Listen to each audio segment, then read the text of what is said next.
So let us get down to the nitty-gritty. To the question we all definitely have in the back of our minds. Will Warmind be good? Or will it be a complete disaster like Curse of Osiris was?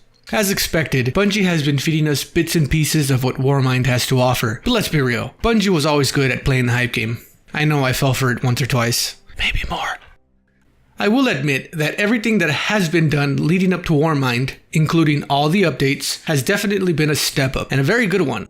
But Bungie has a long history of disappointment. Nonetheless, I consider myself a Destiny fan, and I think I will always consider myself one, so no matter what happens, I will always give Destiny a chance. Who's riding the train with me on this one? Alright, so Bungie has teased us with a couple of things, notably Rasputin, and lately with a funny looking hive wizard and a big ass worm floating through the sky. Let's get a little bit into that, shall we? We all know Rasputin will be a main character in this DLC. And as the devs have said, this entire DLC started with Rasputin in mind. We know that the ice is melting on Mars, possibly due to the Traveler's awakening and its light. According to the narrative, we also know that Zavala knows what's hidden under the ice, so maybe Zavala will play an important role in the DLC as well. Here's a little tidbit from the narrative. I know what is on Mars. What is buried beneath that ice is too dangerous to allow back into our world. It doesn't think like we do. It weighs and judges our existence in its ruthless calculations, and we don't even know what the goal is. Once, long ago, it might have been created as a tool to save humanity. It is far more than a machine now, and it is broken. When Saladin sealed all the records relating to Siva, he also put a lock on a certain data concerning what lies hidden on Mars. We are stumbling around blindly in those days, in the wrong place and at the wrong time, calling out to something that could not respond or understand us. And Saladin let it happen, because our failures were safer than the alternative. But the locks are open now. I've studied the monsters in our past to prepare for the battles in our future. I know how to reach this particular monster before anyone else does. So, who and what is this monster? Maybe a worm god? Sorry. Okay, the monster Zavala is speaking about is obviously Rasputin, but the monster I want to talk about is the monster Bungie teased us with, the Worm God. So what is a Worm God? Basically, in the beginning, there were 5 worm gods. According to many, these worm gods are powerful ancient beings, servants of the deep, and second only to the power of the deep itself. Going back into the past a little, Oryx, which was the king of the hive, killed one of the worm gods, Akka, and later became known as Oryx, the Taken King, for those of you who have played Destiny 1. After these events, and as seen on the Warmind narrative, the worm god Yule spoke and said, "Behold my majesty, behold my crushing might, my staggering size, my scales that shine with an oppressive gleam. Behold my wings, which create winds that sweep through the stars. Together we have called life to fundament, and made that life thrive, protected it from extinction. These are our hosts, and we are their strength. But we do not give, we take, for this is the struggle to exist. We are not immune. The weakest of us must give way to the stronger." Xol, being the weakest of the worm gods, feared for its life and fled to Mars, which we will see in the events that take place in the Warmind DLC. This is where the lore gets a little juicier. During these events, Xol made a pact with a forgotten child, a cursed one abandoned by its father. Because Xol feared for its life, it made a pact with this child and both fled their world in search for a new one to rule over. It's easy to conclude from the narrative that the Hive Wizard is none other than Nokris, son of Oryx, or better put, Nokris, herald of Xol, and that the worm god showcased in the video is obviously none other than Xol, Will of the Thousands.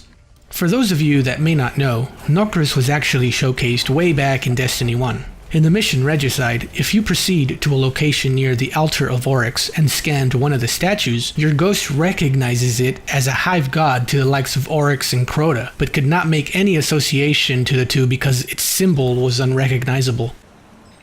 The marking suggests this is a hive god, but I don't recognize the symbol. Nothing in the world's grave file either. The name is Nokris.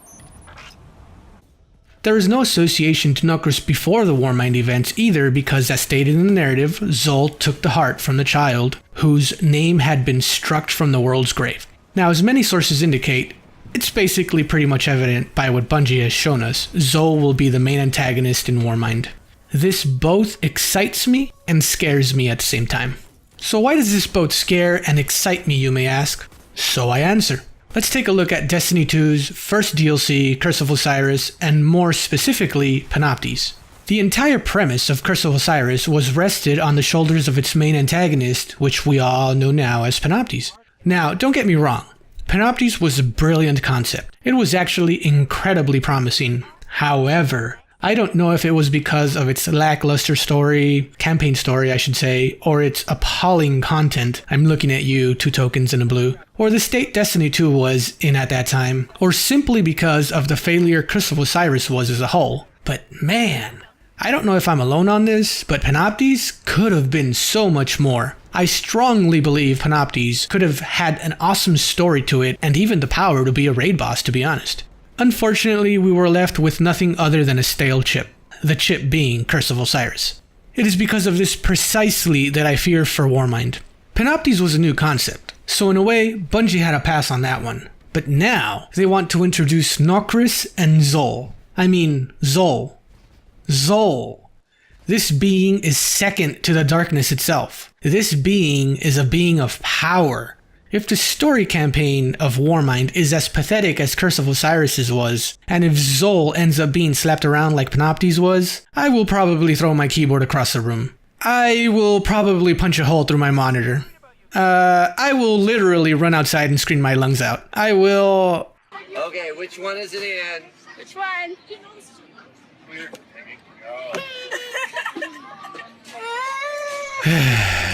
If we are dealing with a being as powerful as this, I want to see and feel struggle, fear, difficulty, and grind. I want to feel rewarded for what we do and what we obtain all the way to the events leading to the encounter between this god. I want to feel as if I'm actually facing a god, similar to Oryx at least. You know, since Oryx was both the antagonist for that campaign and raid back in Destiny 1. Alright, so with all that being said, let's delve a little deeper into possible scenarios and what can happen in the future. We all know that Oryx killed Akka, and by learning its secrets, eventually acquired the power to take, therefore becoming the Taken King, right? So the question is, what will happen in Warmind? Will we actually face Xol head to head? Will we be victorious in slaying this worm god, or will we be left in a cliffhanger for future DLCs? Will something happen to where we will face only Nokris? How connected are Nokris and Xol really? Now, considering Oryx acquired the ability to take as a result of slaying Akka, if we slay Xol, will we as Guardians acquire a new ability? Maybe a new subclass? Possibly. My theory is, if we actually get to slay this worm god, we have to get some sort of new powers. I mean, come on. It's only fair considering we are slaying a worm god, don't you think? Furthermore, considering these worm gods are brethren to the Ahamkara themselves, it would only fit the bill that we gain new powers. Why do I say this? Well, according to the lore, the Ahamkara were sought out by Guardians for knowledge and power through bargains made with them. So the Ahamkara used to give Guardians power. Ahamkara are brethren to the worm gods. Oryx killed a worm god, granting it powers. If we slay a worm god, do we get powers? See where this can go? Now, whether we get some sort of new power is up for debate, obviously. I honestly do not mind if Bungie works their way up to giving us new powers for the September DLC, as long as they do it right. Heck, I don't care what it is, as long as it's something equal to actually slaying a god. You know what I'm saying? That is all I ask. That is all we want, Bungie. Now, some of you are going to say, but what about Oryx? We didn't really get anything from him, and we killed him, didn't we? Well, Oryx wasn't a vessel like Nokris is. Oryx literally killed a worm god itself. So, if we kill Xol, Bungie, oh man, you better give us something. And if it's 2 tokens and another blue, there will be riots. Things won't be the same. Please, Bungie. Please. All in all, like the rest of the remaining Destiny fans, I can only hope that Warmind succeeds, even if it's a little. Let's hope that all of its additions, including the co-op endgame activity, the new raid layer, the exotic weapon tuning, the Season 3 Crucible changes, and especially the new story campaign, put Destiny back on the road to greatness. Okay, let's be realistic. Maybe not so much back on the road to greatness, but at least back on the road to not sucking like it used to. which in my eyes, it has already been doing.